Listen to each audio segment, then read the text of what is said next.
Hello everyone, I am Vikram. आज हम बनाएंगे वाटरमेलन मॉकटेल। बहुत इजी है, तो चलिए शुरू करते हैं। सबसे पहले एक ब्लेंडिंग जार लिया है। ये है वाटरमेलन, ये है लेमन।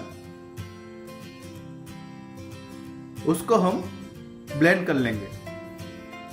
ये है पुदीना, ये है सॉल्ट,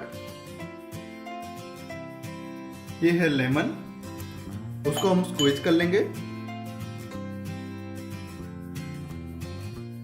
ये है आइस, ये है स्प्राइट।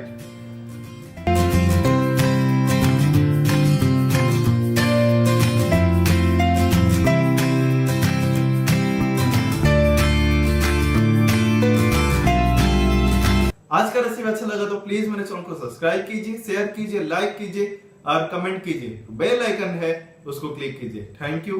जय जगन्नाथ।